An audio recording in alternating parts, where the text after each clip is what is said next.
Welcome to this first day of our 21-22 virtual Sangha meetings. We're going to start, and since I didn't see any hands up eager to volunteer to do the 3 refuges and the incense ceremony, or vice versa, I will do it. So we're going to start our session now.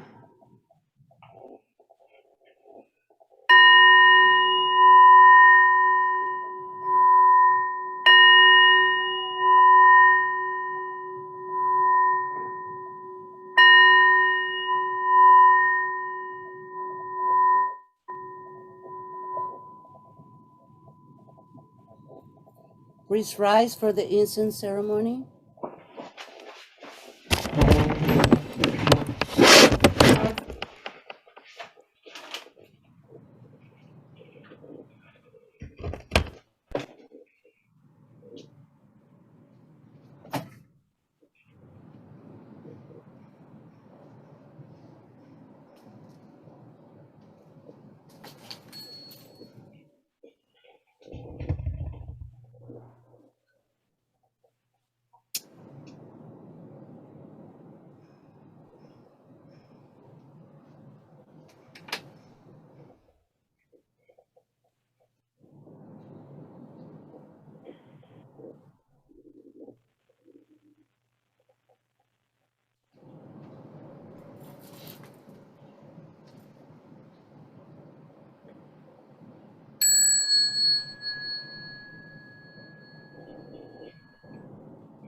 In gratitude, we offer this incense to all Buddhas and Bodhisattvas throughout space and time.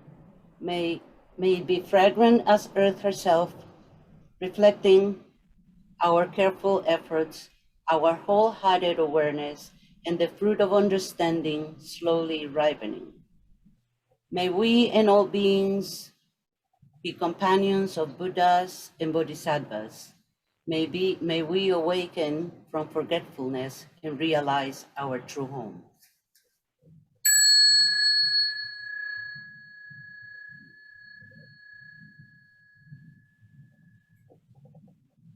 Please remain standing for the 3 refuges. We will take a half a bow, or if anyone is able to take a full bow, please do so.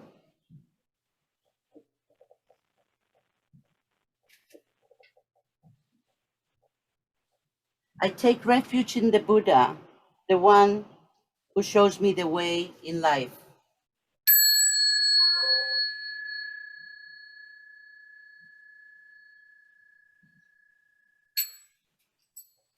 I take refuge in the Dharma, the way of understanding and love.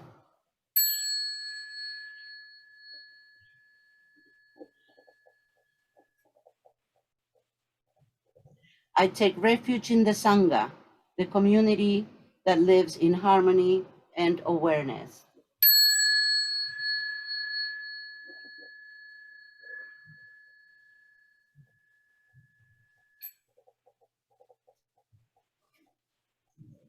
Please be seated.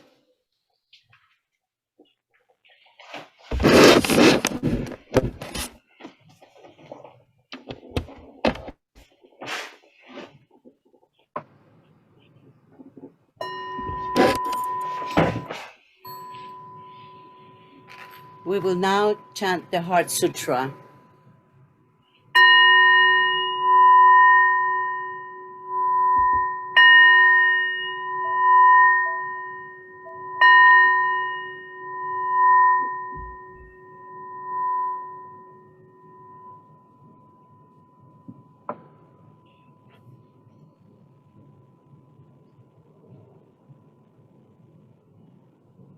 Tell you're muted.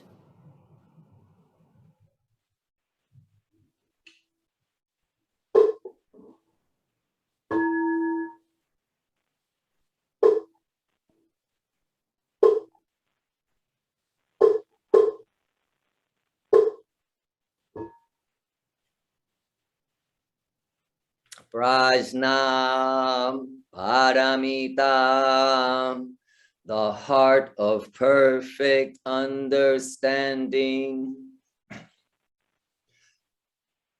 The Bodhisattva Avalokita, while moving in the deep course of perfect understanding, shed light on the five skandhas and found them equally empty. After this penetration, he overcame ill being. Listen, Shariputra, form is emptiness, and emptiness is form. Form is not other than emptiness. Emptiness is not other than form. The same is true with feelings, perceptions, mental formations, and consciousness.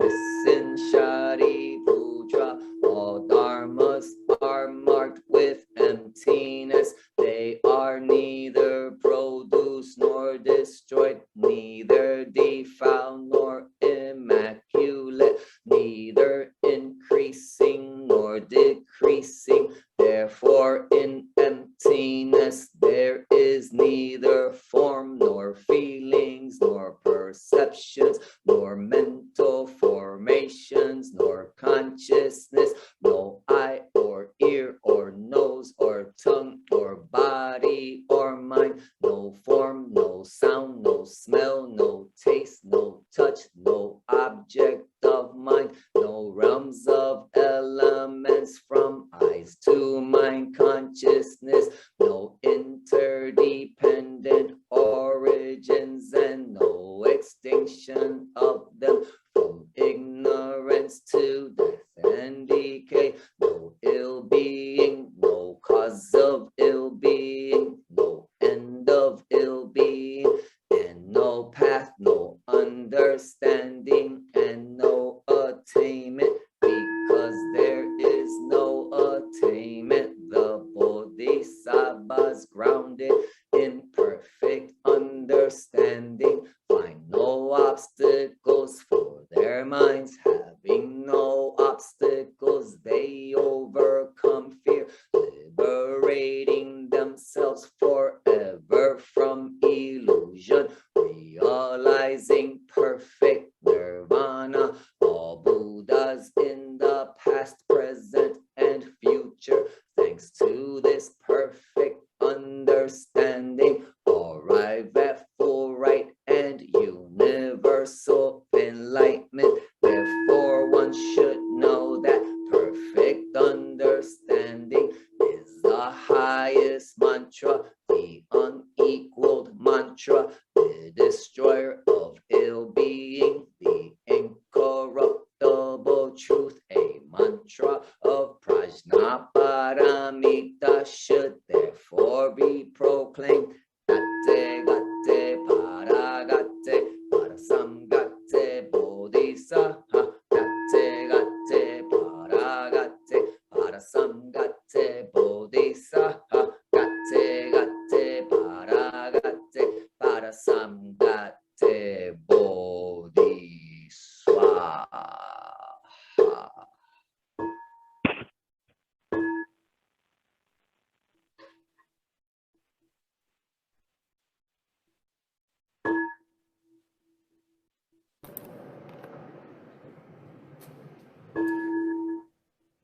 Now we will recite the 5 precepts, and I'm calling for volunteers to recite.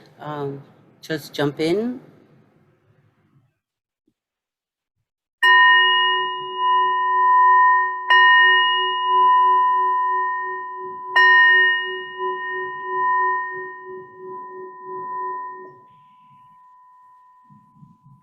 First wonderful precept. Aware of the suffering caused by the destruction of life, I vow to cultivate compassion and learn ways to protect the lives of people, animal, plants, and minerals. I am determined not to kill, not to let others kill, and not to condone any act of killing in the world, in my thinking, or in my way of life. This is the first wonderful precept.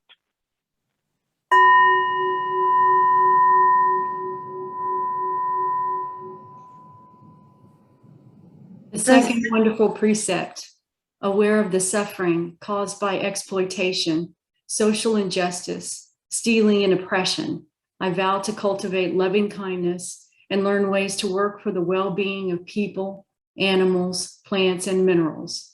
I will practice generosity by sharing my time, energy, and material resources with those who are in real need. I am determined not to steal and not to possess anything that should belong to others. I will respect the property of others, but I will prevent others from profiting from human suffering or the suffering of other species on earth. This is the second wonderful precept.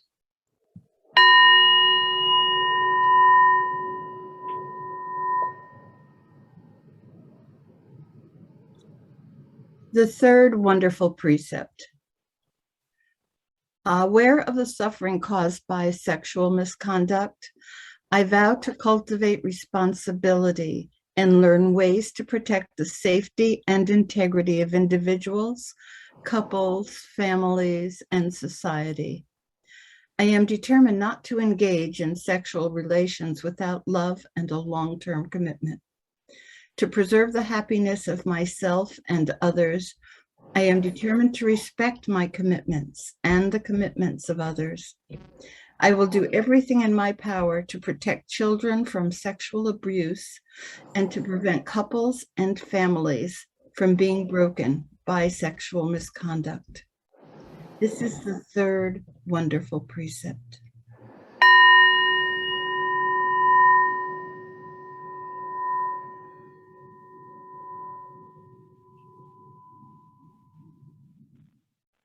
The fourth wonderful precept. Aware of the suffering caused by unmindful speech and the inability to listen to others, I vow to cultivate loving speech and deep listening in order to bring joy and happiness to others and to relieve others of their suffering. Knowing that words can create happiness or suffering, I am determined to speak truthfully with words that inspire self-confidence, joy, and hope.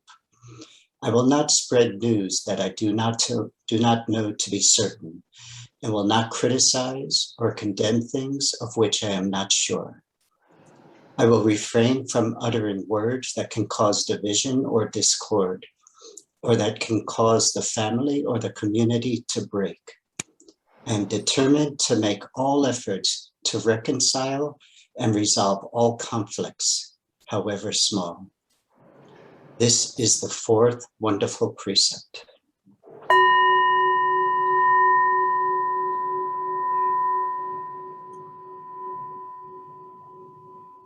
The fifth wonderful precept. Aware of the suffering caused by unmindful consumption, I vow to cultivate good health, both physical and mental, for myself, my family, and my society by practicing mindful eating, drinking, and consuming. I will ingest only items that preserve peace, well-being, and joy in my body, in my consciousness, and in the collective body and consciousness of my family and society. I am determined not to use alcohol or any other items that contain toxins, such as certain TV programs, magazines, books, films, and conversations. I am aware that to damage my body or my consciousness with these poisons is to betray my ancestors, my parents, my society, and future generations. I will work to transform violence, fear, anger, and confusions in myself and in society by practicing a diet for myself and for society. I understand that a proper diet is crucial for self-transformation and the transformation of society. This is the fifth wonderful precept.